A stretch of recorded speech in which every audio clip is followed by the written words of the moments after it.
ابھی کچھ دن پہلے ہمارے جامعۃ الرشید میں ہمارے استاذ کے پاس ایک بڑا کروڑپتی آدمی آیا, مالدار آدمی, ٹھیک ٹھاک مالدار. مالداروں کے بڑے مسائل ہو گئے ہیں آج کل, پتہ ہے آپ کو. مالداروں کے گھروں میں ایسے ایسے مسائل چل رہے ہیں کہ آپ کی سوچ. کیوں؟ ساری زندگی دولت کے پیچھے بھاگ بھاگ کے نا, جیب میں بھی دولت ہے, دل میں بھی دولت ہے. اتنا دولت, یہ جو بھاولپور کا واقعہ ہوا, لڑکیوں نے اپنی عزت کے جنازے نکالے یہ نمبروں کے چکر میں. کیوں بھائی؟ نمبر میں ایسی کیا بات ہے کہ آپ اپنی عزت بیچ دو پروفیسر کے سامنے؟ ہمارے لیے نمبروں کی ویلیو نہیں ہے, ان لڑکیوں کے لیے بڑی ویلیو ہے, کیونکہ اس سے ان کا فیوچر وابستہ ہے. ان کو پتا ہے جب تک اچھے نمبر نہیں آئیں گے اچھی جاب نہیں ملے گی, اچھی جاب نہیں ملے گی پیسہ نہیں آئے گا, پیسہ نہیں آئے گا تو غریب رہیں گے, غریب رہیں گے تو ناکام ہو گئے. تو جب ناکامی غربت میں سمجھ لی گئی ہے تو وہ عزت بیچنے کے لیے بھی تیار ہے, ان کے لیے کوئی بڑا مسئلہ نہیں ہے. یہ وہ دوسرے کی جنسی تسکین کے لیے بھی تیار ہے, بس پکڑے نہ جائیں, پتہ نہ چلے. چھپ کے سب کچھ ہو سکتا ہے. یہ ہماری یونیورسٹیوں نے ذہن بنایا ہے لوگوں کا کہ پیسہ ہی سب کچھ ہے, خدا کا خوف, اللہ, آخرت, یہ یونیورسٹیوں کے ٹاپک ہی نہیں ہے. نہیں, یہی بات میرا خیال ہے. مجھے بہت لوگوں نے کہا بھاولپور یونیورسٹی میں ایسا ہوا, بیان دیں. میں نے کہا کیا بیان دیں؟ ایک یونیورسٹی میں ہو رہا ہو تو ہم بیان دیں نا. تو پتہ نہیں کہاں کیا کیا ہو رہا ہے یونیورسٹیوں میں, تو بہت کچھ ہو رہا ہے. جب آپ نے دماغ یہ بنا دیا لڑکیوں کا کمپٹیشن, نمبر, ترقی ترقی ترقی ترقی, بس, تو اس کا رزلٹ تو یہی نکلے گا. یورپ میں تو اس سے بھی آگے ہوتا ہے, آپ کیا سمجھ رہے ہو؟ ان کے لیے تو یہ چھوٹے چھوٹے مسائل ہیں, ان کے لیے تو یہ مسئلہ ہی نہیں ہے نا. اگر ان کو اس پہ, وہ تو کہتے ہیں تو یہ تو پتہ نہیں چھوری باتیں, یہ پاکستانی لوگ اس طرح کی باتیں کر کے ڈپریشن میں جاتے ہیں. ان کے لیے تو یہ بہت چھوٹے مسائل ہیں. تو وہ تو اگر مرضی سے ہو رہا ہے وہ تو پھر سب کچھ جائز ہے ان کے یہاں.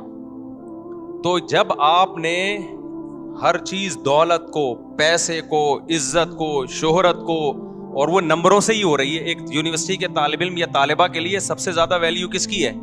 نمبروں کی ہے. تو نمبر اس کو مل رہے ہیں تو آخرت کا کہاں سے خوف ہوگا اس کے دل میں؟ وہ تو کہیں گے ہم ناکام ہیں اگر ہمیں نمبر نہیں ملے. تو میں بتا رہا تھا, وہ کروڑپتی تاجر آئے ہمارے یہاں, استاد سے ملے. انہوں نے بتایا کہ میں اس قدر ڈپریشن میں ہوں کہ بتا نہیں سکتا. انہوں نے کہا میں نے ساری زندگی بیوی کو اچھا کھلایا, اولاد کو اچھا کھلایا, اب تنہائی میں سسکیاں لے رہا ہوں, کھانستا ہوں تو کوئی پانی کا پوچھنے والا نہیں ہے. سمجھ میں آ رہی ہے بات کہ نہیں آ رہی ہے؟ کھانستا ہوں نا, کوئی بیٹے کو یہ توفیق نہیں ملتی کہ پوچھ لے ابا پانی تو نہیں چاہیے. حالانکہ اس کے احسانات اپنی بیوی بچوں پہ ایک غریب آدمی سے کئی گنا زیادہ ہیں. لیکن بیوی کو پیسہ کھلا کھلا کے پیسے کا ہوس دل میں ڈال دی. اتنا پیسہ ملا بیوی کو کہ وہ سمجھنے لگی کہ دنیا میں سب کچھ کیا ہوتا ہے؟ پیسہ. خواہشات پوری ہو رہی ہیں نا. بچے بھی ایک آدھ بچے زیادہ پیدا نہیں کیے تاکہ ان کو زیادہ پیسہ کھلاؤں میں, تو بچے بھی ایک آدھ ہیں. اب وہ ایک ہی, جب وہ بھی پیسے کا مریض ہے, اس کو پتا ہے میرے باپ نے نسل کیوں روکی ہے؟ پیسہ بچانے کے لیے. تو پیسہ بچانا اصل مقصد کائنات ہے, لہذا ہم بھی کیا کریں گے؟ پیسہ بچائیں گے. تو پیسہ تو بھائی اولاد پہ خرچ کرو تو بھی کم ہوتا ہے, باپ پہ خرچ کرو تو بھی کم ہوتا ہے.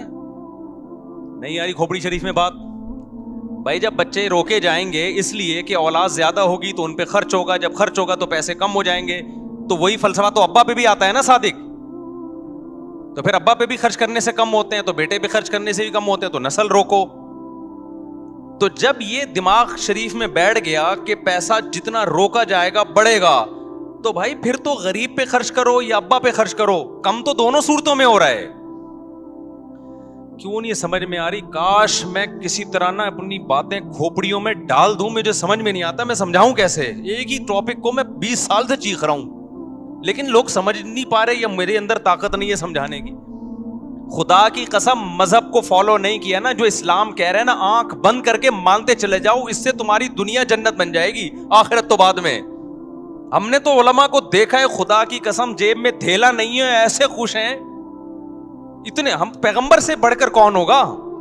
ہمارے نبی کے گھر میں 40 دن کھانے کو روٹی نہیں, چولہا نہیں جلتا, 9 بیویاں, بیوہ سے شادی, اور اس کے یتیم بچے لے کے پال رہے ہیں. ایسا نبی نسل روکنے کا حکم دے گا تمہیں؟ ابے کیا ہو گیا؟ دیکھو ایک نبی ہے جو غربت کی انتہا کو پہنچا ہوا ہے, وہ شادی بھی کتنی کر رہا ہے؟ 9.